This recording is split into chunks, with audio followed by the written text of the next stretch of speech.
students gets failed NEET entrance examination। हो गया, इसको मैं एक लोड यानी एक तरह से प्रेशर बना के घूमूं रोड में, ठीक है। लेकिन इसमें भी काफ़ी बैरियर है, ठीक है, जो अपनी प्रिपरेशन तो करके गए हैं। करेंगे कि यहाँ पे जो डेटा एक्चुअल में जो डेटा है उसके अकॉर्डिंग कितने स्टूडेंट पार्टिसिपेट करते हैं और कितने परसेंट स्टूडेंट यहाँ पे एग्ज़ाम क्लियर कर पाते हैं। अगला जो है, welcome you all students once again, आपके लिए फिर से एक बार एक बर्निंग टॉपिक। ये जो सेशन रहेगा ये काफ़ी इंपॉर्टेंट है, खासकर स्टूडेंट के लिए। आखिर नीट में हर साल इतने स्टूडेंट पार्टिसिपेट करते हैं तो इतना पुअर रिजल्ट क्यों रहता है, ठीक है। वाई लॉट मैनी और we can say 99% student fail in NEET entrance examination, ठीक है। आखिर क्या रीज़न है? ये केवल नीट के रिगार्डिंग ही नहीं है, ऑलमोस्ट जितने भी ऑल इंडिया और इंटरनेशनल बेसिस में जो एग्जामिनेशन होते हैं, चाहे वो सेट हो गया, चाहे वो जेई हो गया, या मैक्सिमम नंबर ऑफ एग्ज़ाम्स जो भी आपके कंडक्ट कराए जाते हैं, कि प्रिपरेशन करके तो बहुत से लोग आते हैं, बहुत से स्टूडेंट्स आते हैं, लेकिन उसके बावजूद भी जो रिज़ल्ट रहता है मुश्किल से 11% या 10% स्टूडेंट्स को ही मिल पाता है। आखिर इसके पीछे क्या रीज़न है?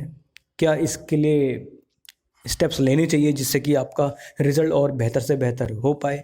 2022 में भी आपका जितने भी स्टूडेंट्स अपेयर होने वाले हैं नीट के एग्ज़ाम में, उनको क्या स्टेप्स लेने चाहिए और कैसे अपने कॉन्सेप्ट को मैच्योर करना है कि जिससे कि वो आपको डिज़ायर्ड रिजल्ट मिल पाए। तो सबसे पहले यहाँ पे जो हम डील करेंगे कि सबसे पहले टॉपिक रहेगा हमारा कि आखिर ये इतना जो फेलियर देखा जा रहा है उसका फेलियर का रीज़न क्या है, ठीक है। उसके बाद हम डील करेंगे कि यहाँ पे जो डेटा एक्चुअल में जो डेटा है उसके अकॉर्डिंग कितने स्टूडेंट पार्टिसिपेट करते हैं और कितने परसेंट स्टूडेंट यहाँ पे एग्ज़ाम क्लियर कर पाते हैं। अगला जो आएगा यहाँ पे रीज़न, क्या रीज़न रहे हैं या रीज़न रहने वाले हैं एंट्रेंस एग्जामिनेशन में आने वाले, और किस तरह से आपको प्रिपरेशन करनी चाहिए जिससे कि आपका एक अच्छे लेवल पे स्कोर बन पाए।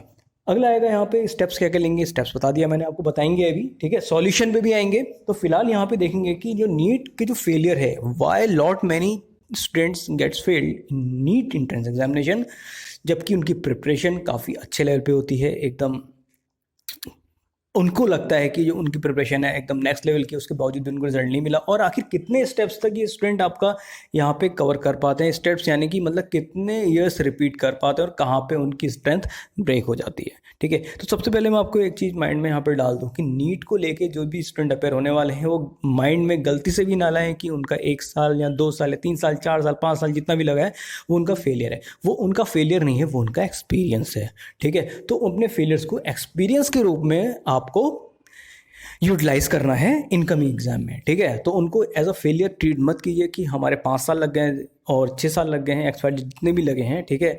अब आप कहेंगे कि भाई इतने साल बता रहे हैं तो हमें डरा रहे हैं। एक्चुअली मैं डरा नहीं रहा हूँ, क्योंकि मैंने खुद स्टूडेंट देखे हैं जो काफ़ी जगह कोचिंग्स लेके आते हैं आपका, ठीक है, जिनका 3 साल का बैकलॉग होता है, 4 साल का, 6 साल का, ठीक है। तो अब मैंने कहाँ तक देखा है, देखिए मेरा जो अभी इनकाउंटर हुआ है वो 6 साल तक का एक स्टूडेंट, जिसने आपका कभी सेल्फ स्टडी, कभी एक्स इंस्टीट्यूट, कभी वाई इंस्टीट्यूट, कभी जेड इंस्टीट्यूट, कभी अल्फा, कभी बीटा, कभी गामा, कभी डेल्टा, ठीक है। तो इस तरह इंस्टीट्यूट को कवर कर करके उन्होंने टाइम वेस्ट बहुत किया है, ठीक है।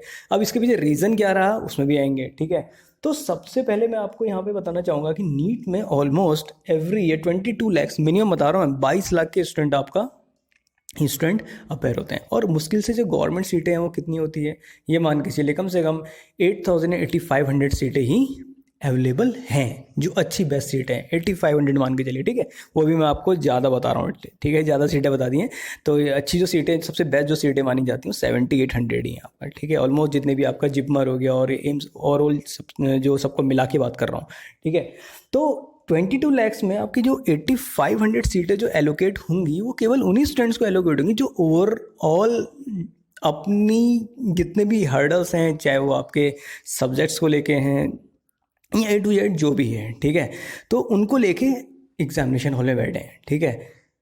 तो अब हर साल बता दिया कम से कम 1.5 लाख से लेके 2 लाख स्टूडेंट आपका एग्जाम में अपेयर होते हैं, एडिशनल मासेस, एडिशनल स्टूडेंट आते हैं, ठीक है। उसमें से भी केवल जो सेल्फ मोटिवेटेड होते हैं वो मुश्किल से आपका 3 to 5% स्टूडेंट ही आपका सिंसियर होते हैं, जिनको केवल एग्ज़ाम निकालना है, उसके पॉइंट ऑफ व्यू से वहाँ पे आते हैं। अब इससे पहले वाले भी स्टूडेंट्स भी होते हैं जो आपका हम कह सकते हैं रिपीटर 1 R1, रिपीटर 2 R2, यानी कि 1 साल का बैकलॉग 30 साल, मतलब 30 साल नहीं 3 साल आपका, ठीक है। तो 3 साल का बैकलॉग यानी 3 इयर्स ड्रॉप आउट है, और 4 इयर्स R4 रिपीटर्स 4 आपका 4 इयर्स 5 इयर्स 6 ईयर। तो ये तो मैंने आपको बताया। फिलहाल नीट एक ऐसा एग्जामिनेशन है जहाँ पे आपको सालों के लिए चिंता नहीं करनी चाहिए, ठीक है। अब ऐसा नहीं कि आप लोग क्या कहते हैं साल पे साल बर्बाद किए जा रहे हैं, ठीक है। सबसे पहले अपने आप से तो पूछिए कि आप सही में आप वो एंट्रेंस एग्जाम निकालना चाहते हैं, आखिर निकालना चाहते हैं उसके पीछे रीज़न क्या है। कहीं ऐसा तो नहीं कि पेरेंट्स ने कहा, पेरेंट्स का फोर्स आपके ऊपर है कि नहीं नीट का एग्जाम निकालना है, बायो ले ली तो डेट में नीट का एग्जाम है, ठीक है। ऐसा बिल्कुल नहीं करना चाहिए, ठीक है। दूसरी चीज़ आपका ये तो रही बात कि इतने रिपीटर्स आपके यहाँ पे साथ बैठेंगे R6 तक, ठीक है। 6 साल तक के रिपीटर आपके पास बैठते हैं एग्जामिनेशन हॉल में, ठीक है। अगला आता है आपका, हाँ, अब मैं एक यहाँ पे एक नॉर्मल स्टूडेंट की तरह आप लोगों को ट्रीट करूंगा। मैं नहीं जानता हूँ कि आपका 1 साल है, 2 साल, 3 साल, या आप इंटर अपेयरिंग है, या आपकी 11th की प्रिपरेशन के साथ एग्जामिनेशन दे रहा हूँ। मैं बिल्कुल नहीं जानता हूँ आप लोगों को, ठीक है। ये सपोज आप एक स्टूडेंट है, मैं नहीं जानता हूँ आपकी क्लास कौन सी है, आप 3 साल ड्रॉप आउट है, 4 साल, मैं बिल्कुल नहीं जानता हूँ। फिलहाल यहाँ पे जो प्रेशर होता है वहाँ पे टीचर्स का होता है, ठीक है, टीचर्स का रहेगा, नेबर्स का, ठीक है। अगर क्या कहते हैं आपका एग्जाम नहीं निकला तो पड़ोसी क्या कहेंगे, अरे छोड़ो ना पड़ोसियों को छोड़ो, यहाँ पे पड़ोसियों को मतलब नहीं होना चाहिए। पेरेंट्स क्या कहेंगे, ठीक है, पेरेंट्स क्या कहेंगे, पेरेंट्स को पहले कन्विंस कर लो। मैं अपनी तरफ से आपका 100% दे रहा हूँ, ठीक है। लेकिन अब रिजल्ट जो है वो अब बताएगा कि मेरी परफॉर्मेंस कैसी रहेगी, ठीक है। अब कैसे इंप्रूव करना है उसमें भी आएंगे रिजल्ट को, ठीक है। और अगला आता है आपका प्रेशर किसका रहेगा, टीचर्स का तो रहेगा, पेरेंट्स का भी रहेगा, नेबर्स का भी रहेगा, रिलेटिव्स का भी रहेगा, ठीक है। और रिजल्ट को लेकर टेंशन नहीं लेनी है, ठीक है। केवल अपनी परफॉर्मेंस में ध्यान देना है। परफॉर्मेंस कैसे बढ़ेगी आपका वो बताऊंगा स्टेप्स में, ठीक है। तो फिलहाल इतने जो आपके प्रेशर हैं इनको आप हटा दीजिए। यहाँ पे पेरेंट्स को कन्विंस हो जाएंगे, नेबर्स की चिंता करने की जरूरत नहीं है, टीचर्स की चिंता करने की बिल्कुल भी जरूरत नहीं है, ठीक है। अभी केवल आप अपने बारे में, अपनी हेल्थ और अपने एग्जामिनेशन के बारे में सोचना है, ठीक है। तो डेटा के अकॉर्डिंग तो मैंने बता दिया 22 लाख यहाँ पे स्टूडेंट बैठते हैं, और उसमें भी आपका 1 से 2 लाख एडिशनल मासेस ऐड होते हैं। उसमें भी 2 से 1.5% ही स्टूडेंट आपका सिंसियर स्टडी करके आते हैं, ठीक है। बाकी लोग बस केवल मौज मस्ती करने आते हैं, ठीक है। उनको लगता है कि भैया इंटर में ही है, चलो क्या करना, उनको हटाओ, ठीक है। तो फिलहाल जो सिंसियर स्टूडेंट है आपके यहाँ तो मतलब क्या कहते हैं, मान के चलिए 20 से 20,000 स्टूडेंट यहाँ पे। हाँ तो स्टूडेंट्स, बात चली है why do lot many students fail in NEET examination, ठीक है। तो जैसा मैंने क्या कहा है कि हर साल जो है ये मान के चलिए 1.5 लाख से 2 लाख तो स्टूडेंट ऐड हो रहे हैं। उसमें से केवल 2 से 3% स्टूडेंट ही ऐसे हैं जो एक्चुअल में वहाँ पे एंट्रेंस को फोड़ने के लिए आए हुए हैं, ठीक है। तो वही लोग आपका वहाँ पे सीट ऑक्यूपाई करेंगे। लेकिन इसमें भी काफ़ी बैरियर है, ठीक है। जो अपनी प्रिपरेशन तो करके गए हैं, लेकिन क्या वास्तव में वो वहाँ पे उस लेवल पर अटेम्प्ट कर पाएंगे, नहीं कर पाएंगे, क्योंकि पीछे से भी तो आपकी इतनी फौज लगी हुई है, ठीक है।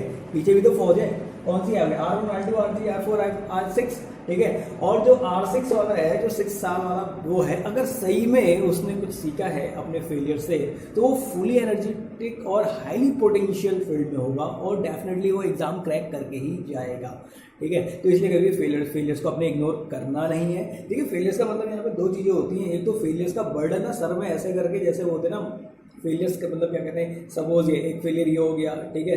दूसरा फेलियर सपोज आपका ये हो गया, एक फेलियर ये हो गया, ये रख दिया, दूसरा फेलियर ये हो गया। इसको मैं एक लोड यानी एक तरह से प्रेशर बना के घूमूं रोड में, ठीक है। या रास्ते में जिससे मिलना, हाँ भैया मैं इतना फेल हो गया, वो हो गया, 1 साल फेल हो गया, 2 साल फेल हो गया, ठीक है।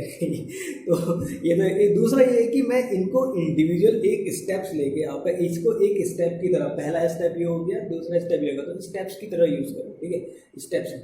तो आपको ये चीज़ नहीं भूलनी चाहिए कि फेलियर्स आपके एक्सपीरियंस हैं। आखिर आपने जो फेल हुए हैं किसी भी एंट्रेंस एग्जामिनेशन में, तो उससे क्या एक्सपीरियंस गेन किया और कैसे उसको आप यूटिलाइज कर सकते हैं इन फ्यूचर अपने कॉम्पिटेटिव एग्जामिनेशन। तो स्टूडेंट्स को ये माइंड में हमेशा याद रखनी चाहिए। अब बात ये आती है, ये तो बात रही कि चलो कि इतने स्टूडेंट अपेयर होने वाले हैं और कितने आपका कंपटीशन रहेगा। कंपटीशन कुछ नहीं होता, देखिए सब माइंड की स्टेट है, ठीक है। अगर आप सही में हिट करने जा रहे हैं किसी भी ऑल इंडिया एंट्रेंस एग्जामिनेशन को, तो जिसकी कॉन्सेप्ट बढ़िया है, चाहे वो आपका 0 ईयर वाला हो, चाहे फर्स्ट 1 साल ड्रॉप आउट हो, 2 साल ड्रॉप आउट हो, वो आपका एग्जाम फोड़ के आएगा वहाँ पे, ठीक है। तो वहाँ पे साल मैटर नहीं करेंगे, हाँ, लेकिन एक्सपीरियंस मैटर करेगा कि कितने टाइम में आप वहाँ पे प्रॉब्लम को सॉल्व कर लेते हैं। अब बात ये आती है कि ये तो रही डेटा की, और रीज़न भी मैंने बता दिया। रीज़न यही है कि आपके जो स्टडी वो अनसिस्टमेटिकली हुई है, ठीक है, अनप्लान्ड वे में हुई है। बस आपने देखा कि मैं नीट निकाला है। इसमें एक चीज़ मैं आपको और बताना चाहूँगा, जब यहाँ पे हाई स्कूल का कोई स्टूडेंट आपका यहाँ पे अपेयर होता है,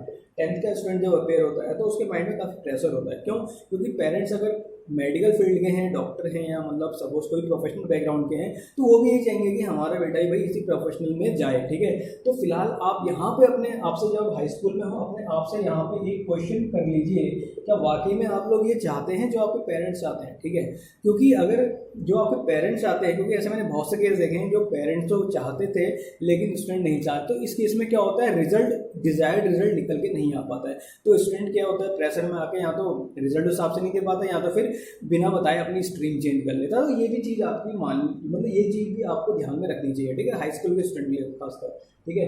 तो फिलहाल जब चाहते हैं आप, अब बात आती है कि चाहते हैं तो तब कौन सा स्टेप लें। अगर आप सही में आप चाहते हैं मेडिकल लाइन में जाना, तो तब सबसे बढ़िया ऑप्शन क्या रहता है आपका, ठीक है। सबसे बढ़िया जो ऑप्शन रहता है यहाँ पे, मैं यहाँ पे सारे ऑप्शन बता रहा हूँ, PCM, PCB, ठीक है, या PCB विद मैथ्स, ठीक है। तो इसमें जो सबसे बढ़िया जो मैं आपको ऑप्शन बताऊंगा यहाँ पे, physics, chemistry, bio and maths. अगर आप सही में नीट का एग्जाम निकालना चाहते हैं PCM विद बायो, अब आप कहेंगे तो बड़ा टफेस्ट है, टफेस्ट नहीं है, यहाँ पे आपके कॉन्सेप्ट बढ़िया हो जाते हैं, क्योंकि मैथ्स की वजह से फिजिक्स आपकी मार खाती है, और हालांकि फंडामेंटल मैथ्स तो होनी चाहिए आपकी स्ट्रॉन्ग, लेकिन उस लेवल पे नहीं होती है। अब यहाँ पे स्टूडेंट की हालत ऐसी होती है जैसे चूहा होता है, चूहा बिल्ली के सामने होता है, उसी तरह नीट के स्टूडेंट की हालत फिजिक्स के सामने ऐसी होती है।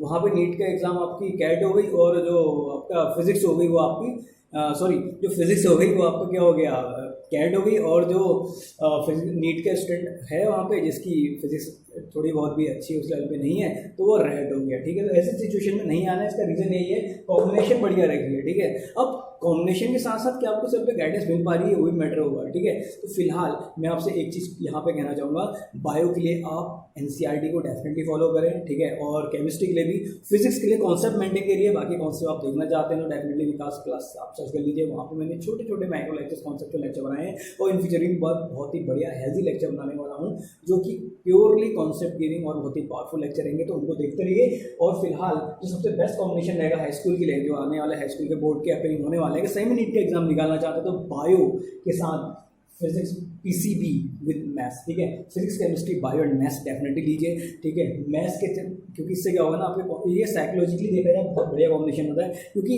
आपका इंटर के बाद क्या इंटरेस्ट पैदा हो जाए वो कोई नहीं जानता है, ठीक है। चाहे आप कोई भी आपका टेक बैकग्राउंड में जा सकते हैं, या आपका मेडिकल लाइन में जा सकते हैं, या जो भी है आप कुछ भी चूज़ कर सकते हैं। इसी तरह इन्जॉय करिए, बाकी सॉल्यूशन मैंने बता दिया, अच्छे से करिए, बाकी आपको कॉन्सेप्ट के लेक्चर मिलते रहेंगे, अपने कॉन्सेप्ट मैच्योर कीजिए और बने रहिए चैनल में भी, और विकास क्लासेस में, क्योंकि विकास क्लासेस में आपके बहुत बढ़िया हेल्दी लेक्चर्स प्रोवाइड होने वाले हैं, और छोटे छोटे माइक्रो लेक्चर्स जो बनाए हैं, कंप्लीट स्टडी मटेरियल भी दिया, लिंक नीचे दिए गए हैं, वहाँ पर जाके देख सकते हैं। एंजॉय करिए, और अपने जो डाउट्स हैं पूछिए, और आप इन फ्यूचर कौन सा लेक्चर चाहते हैं वो भी आप नीचे लिखिए। आपकी सारी प्रॉब्लम सॉल्यूशन मैं अपने हद तक सॉल्व कर दूँगा, पूरा प्रयास।